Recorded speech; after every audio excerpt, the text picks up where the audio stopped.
আসসালামু আলাইকুম, this is from জ্যোতি রহমান। কেমন আছেন? আশা করি ভালো আছেন এবং আমিও ভালো আছি। তো নিয়ে আসলাম আবার নতুন একটা আমের আচারের রেসিপি। আমগুলাকে সুন্দরভাবে এভাবে ক্যাঁচা ক্যাঁচা করে নিব। তো ক্যাঁচা ক্যাঁচা করে তো আমি এখানে একটা কড়াই বসে তার মধ্যে সুন্দরভাবে আমগুলা দিয়ে আমের পানিটা শুকিয়ে নিচ্ছি, যেন পানি না থাকে তার জন্য। তো অনেকক্ষণ নাড়াচাড়া করছি আমি। পানিটা না শুকিয়ে যাবে সে পর্যন্ত আমি খালি নাড়াচাড়া করতেই থাকবো, নাড়াচাড়া করতেই থাকবো।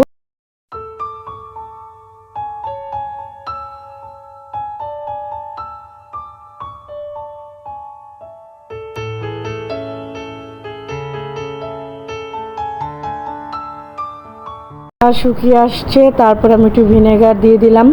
ভিনেগারটা দিয়ে আবার একটু নাড়াচাড়া করছি সুন্দরভাবে। তার মধ্যে এখন আমি চিনি দিয়ে দেবো 1 কাপ পরিমাণ।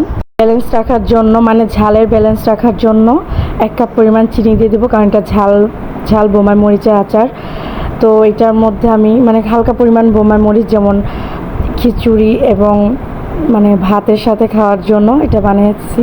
একটু নাড়াচাড়া করছি এটাকে আবারও পানিটা শুকিয়ে নিয়ে আসছি।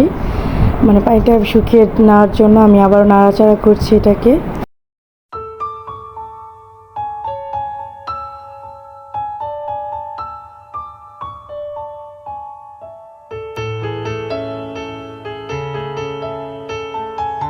বোম্বাই মরিচগুলো কেটে নিলাম। তো কেটে এর মধ্যে আমি দিয়ে দিচ্ছি, মানে এই 2টা বোম্বাই মরিচ দিয়ে আমি এতটা পরিমাণ ঝাল হয়েছে যা বলার মতো। তো রসুনগুলো দিয়ে সুন্দরভাবে একটু নাড়াচাড়া করে দিচ্ছে আমার শাশুড়ি। তো উনি নিজ হাতে বলছে আমি একটু করে দিই। আমি বলি আম্মা আপনি একটু করে দেন। তো উনি একটু করে দিচ্ছে, নাড়াচাড়া করে দিচ্ছে সুন্দরভাবে। একটু নাড়াচাড়া আমি করছি। নাড়াচাড়া করে এখন আমি চলে যাব সরিষা ফাঁকি করার জন্য। সরিষাকে একটু টেলে নিচ্ছি, টেলে এখন ব্লেন্ডার করে নেব সরিষাটাকে। ব্লেন্ডার শেষ করে এখন আমি যাব পাঁচফোড়ন টালতে। পাঁচফোড়নটা সুন্দরভাবে একটু ভাজা ভাজা করে টেলে নিচ্ছি আমি। তো পাঁচফোড়ন টেলে এখন ব্লেন্ডার করে নিচ্ছি। এই তো সরিষা আর পাঁচফোড়ন টেলে আমি রেখে দিচ্ছি। তো এখন একটা বাটির মধ্যে আমি নিয়ে নিলাম আচারগুলা।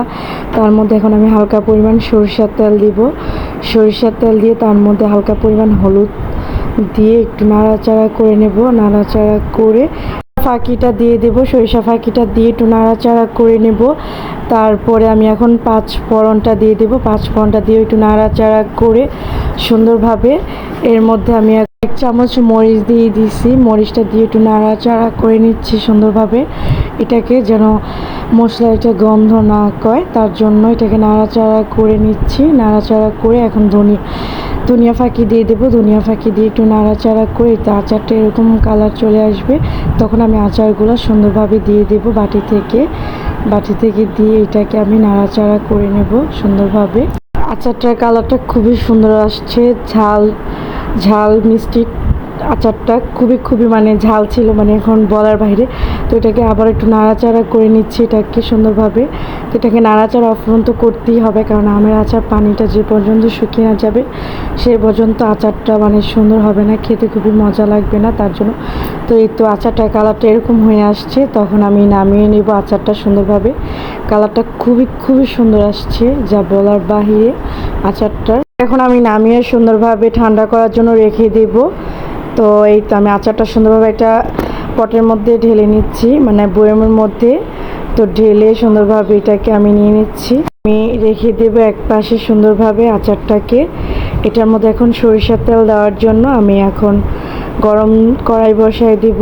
মধ্যে অনেকটা পরিমাণ সরিষার তেল দিয়ে দেব, প্রায় এটা মানে চোবা করার জন্য, মানে আচারটাকে যেন সব সময় দীর্ঘদিনের জন্য আচারটা ভালো রাখার জন্য সরিষার তেলটাকে আমি গরম করে সুন্দরভাবে, যেন ধোয়া যে পর্যন্ত না হবে সেই পর্যন্ত এটাকে গরম করতে হবে। তেলটাকে গরম করে নামিয়ে রেখে দেবো যে পর্যন্ত ঠান্ডা না হবে। এই তো ঠান্ডা হয়ে গেছে। তো আমি রাত্রেবেলা এটাকে ঢেলে দিয়েছি, তখন তো প্রায় রাত 9টা বাজে। সকালে গরম করে রেখেছি। তো এই তো আচারটার কালারটা আমি আপনাদের দেখিয়ে দিচ্ছি। আচারটা এভাবে রেখে দেবেন সুন্দরভাবে, তো দীর্ঘদিন আচারটা মানে ভালো থাকবে, সুস্বাদু থাকবে। তো ভিডিওটা এই পর্যন্ত ছিল। আল্লাহ হাফেজ, খুদা হাফেজ, টাটা, বাই বাই।